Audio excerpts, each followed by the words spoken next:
नमस्कार, दैनिक साथी के डिजिटल प्लेटफॉर्म पर आपका स्वागत है। डॉक्यूमेंट्री के बहाने सरकार की छवि खराब करने का विपक्ष प्रयास कर रहा है, लेकिन देश की जनता विपक्ष की मंशा से वाकिफ है और यह कहना है प्रदेश के जन स्वास्थ्य एवं सहकारिता मंत्री डॉक्टर बनवारी लाल का। मंत्री शुक्रवार को बावल स्थित जन स्वास्थ्य विभाग के नवनिर्मित सब डिवीजन भवन का उद्घाटन करने पहुंचे थे, तो वहीं जिले में मिली भगत के खेल से पनप रही अवैध कॉलोनियों के सवाल पर मंत्री ने डीटीपी अधिकारियों व कर्मचारियों को नसीहत देते हुए कहा कि गरीब लोगों के मकान तोड़ने की बजाय डीपीसी डालते समय ही कड़ी कार्रवाई की जाए ताकि लोग अवैध निर्माण न कर सके। तो वहीं एम्स निर्माण को लेकर जन स्वास्थ्य मंत्री ने कहा कि सरकार बेहद गंभीर है। प्रदेश के मुख्यमंत्री मनोहर लाल खट्टर व केंद्रीय राज्य मंत्री लगातार प्रधानमंत्री कार्यालय के संपर्क में हैं और जैसे ही समय मिलेगा प्रधानमंत्री नरेंद्र मोदी देश के 22वें All India Institute of Medical Science का शिलान्यास करेंगे। डॉक्टर आज उद्घाटन किया है, क्या कुछ कहेंगे जनता की? आज एक्शन ऑफिस बावल का जो कार्यालय था उसका उद्घाटन था और उस उद्घाटन समारोह में सभी एक कर्मचारियों के लिए ईएसआई की तरफ से एक स्वास्थ्य कैंप भी लगाया गया और ईएसआई और ईपीएफ का जो क्या बेनिफिट होता है, किस किस को कैसे मिलता है, उसके बारे में भी ईपीएफ के जो अधिकारी थे वो भी आए हुए थे, उन्होंने भी जानकारी दी। और जिस तरह से हमारा शुरू के अंदर जब हमने ये विभाग की जिम्मेवारी मिली पिछली बार, तो यहाँ सब डिवीज़न का ऑफिस, यहाँ पर मंडल का ऑफिस नहीं था, तो उसके बाद हमने प्रयास किया इसमें यहाँ मंडल का ऑफिस शिफ्ट करवाया और उसके बाद जो बिल्डिंग की कमी थी उस बिल्डिंग को भी बनवाया और आज उसका विधिवत उद्घाटन किया। तो आज ये प्रोग्राम। नई योजनाओं की बात कर लें, विभाग का फिर से एक बार प्रभार कार्यभार मिला है, तो क्या कुछ नई योजनाओं को लेकर के प्रदेश में काम किया? देखो, देश के प्रधानमंत्री नरेंद्र भाई मोदी ने जिस तरह से जल जीवन मिशन की शुरुआत की और उस जल जीवन मिशन के तहत हर घर नल से जल जो पहुंचाने की जो मुहिम चली हुई है, उसके अंदर हरियाणा सबसे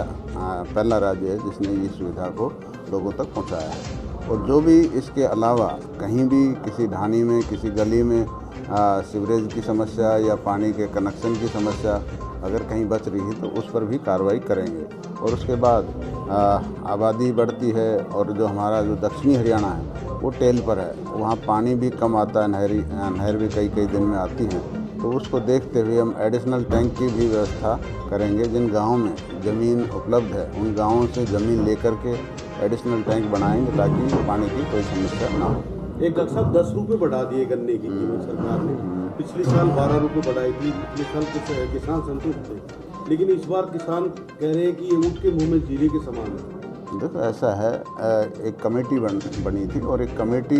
डिसाइड करती है, उसकी सारी किसान की जो लागत होती है उसको कैलकुलेट करती है, उससे कितना बेनिफिट होता है, सारी चीज़ें कैलकुलेशन करने के बाद ये फैसला लिया जाता है और उसके अंदर किसान भी, प्रतिनिधि भी उसके अंदर मौजूद होते हैं। तो ऐसा नहीं है कि भाई ये कम बढ़ा है और 10 रुपये काफ़ी मतलब फ़ायदा होता है किसान को, क्योंकि एक खेत के अंदर काफ़ी गन्ना पैदा होता है और किसानों को हज़ारों में फ़ायदा हुआ है। और अभी तो कल आपने जो आंदोलन कर रहे थे उन्होंने भी ये कहा कि भाई अब ठीक है, किसानों का जो दाम बढ़ा दिए गन्ने के, तो अब कोई हड़ताल नहीं करेंगे और किसान जो मिल शुरू मतलब बंद हुई थी वो कल से शुरू भी हो गई है। तो किसान इस बात से संतुष्ट हैं और सभी किसानों ने माननीय मुख्यमंत्री जी का धन्यवाद भी अर्पित किया है। एम्स के शिलान्यास की प्रक्रिया कहाँ तक पहुँची? संघर्ष समिति लगातार कह रही है, ऐलान कर रही है 5 फरवरी को सांकेतिक शिलान्यास कर दिया जाएगा। देखो, आप सब लोगों को पता ही ये जो प्रोजेक्ट है काफ़ी 2015 से हम इस पर लगे हुए हैं, लेकिन जो शुरुआत में जो ज़मीन का जो एम्स के लिए जो ज़मीन मनीठी में दी थी वो ज़मीन फॉरेस्ट की थी और उसकी वजह से फॉरेस्ट ने जो ऑब्जर्वेशन लगाई थी और उसकी वजह से डिले हुआ और ज़मीन हमने जैसे सरकार ने कहा था कि भाई हम इसको ख़रीद करके एम्स को देंगे और उस ज़मीन के ख़रीदने में माजरा गांव वाले आगे आए और गांव वालों ने जो 200 एकड़ ज़मीन देने का वायदा किया और पोर्टल पे डाला भी, लेकिन कुछ एक किसान अभी तक भी उस ज़मीन का स्थानांतरण करना या उसको पंचायत या उस ज़मीन से एक्सचेंज करना, इसमें थोड़ा कुछ लोग नहीं कर पा रहे हैं। तो अभी हमने 150 एकड़ ज़मीन तो एम्स को रजिस्ट्री करवा दी है, बाकी की ज़मीन भी जल्दी ही उपलब्ध हो जाएगी और उसके बाद शिलान्यास की प्रक्रिया माननीय मुख्यमंत्री जी और माननीय राव इंद्रजीत सिंह जी लगे हुए हैं, जल्दी ही उसका शिलान्यास करवाएंगे। सर अभी जो ये ज़मीन की बात कर रहे हैं आप, जो बीच में पैच है, ये जो पहले एसडीएम और डीसी साहब थे उन्होंने उन लोगों को ढूंढ लिया था, उनमें कुछ एनआरआई थे और कुछ लोग बाहर रहते थे, लेकिन अभी फिर से वो प्रक्रिया क्योंकि नए डीसी हैं, नए एसडीएम हैं। नहीं, कुछ लोग बताया ना कि भाई कुछ लोग तो बाहर हैं, आ नहीं पाए, कुछ माइनर भी हैं, उनका केस चल रहा है, तो जल्दी उसका सॉर्ट आउट हो जाएगा।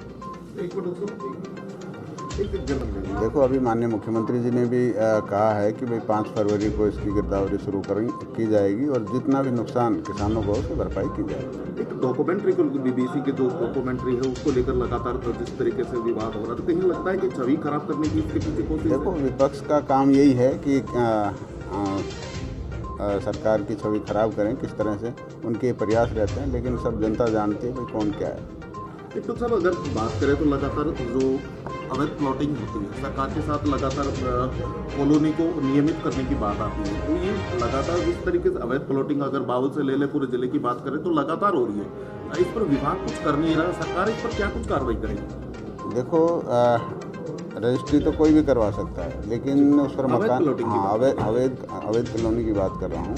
कि उसके अंदर जब अवैध कॉलोनी पर मकान बनता है तो डीटीपी विभाग उस पर कार्रवाई करता है और डीटीपी विभाग कार्रवाई करता है, तोड़फोड़ भी करता है, लेकिन लोग उसके बावजूद भी कुछ ना कुछ कर देते हैं और फिर उसमें मकान बन जाते हैं। तो सरकार का ये होता है कि भाई जो मकान बन गए तो उसको रेगुलराइज किया जाए। ये चाहते हैं कि किसी का नुकसान ना हो, लेकिन डीटीपी विभाग निरंतर कार्रवाई उस पर करता है, तोड़फोड़ भी करता है और लोग ज़बरदस्ती उस पर बना लेते हैं। सरकार अकेले सरकार कुछ नहीं कर सकती। जनता का लगातार इस तरीके के जो विभाग है उस पर लगातार सवालिया निशान लगते हैं। वो कहते हैं कि ये ले देकर इसको कॉलोनी को डेवलप कराते हैं, उसके बाद में तोड़ने के नाम पर भी पैसे लेते हैं। देखो ये तो मैंने पहले भी डिप्टी कमिश्नर से भी ये कहा था कि अधिकारी जो डीटीपी विभाग है उनके अधिकारियों को ये सुनिश्चित करना चाहिए कि जब कोई डीपीसी तक आता है उस टाइम ही कार्रवाई करनी चाहिए, क्योंकि उसके बाद जब गरीब आदमी मकान बना लेता है तो उसको तोड़ना और उस गरीब आदमी के लिए तो बहुत बड़ा नुकसान है। तो विभाग को ये चाहिए कि जब नीचे जब शुरुआत करे नींव वगैरह या डीपीसी तक, तभी उस पर कार्रवाई करे, उसके बाद उस पर ताकि वो आगे पैसा ना खर्च करे, क्योंकि मकान बनने के बाद गरीब आदमी को इसका बहुत बड़ा नुकसान होता है।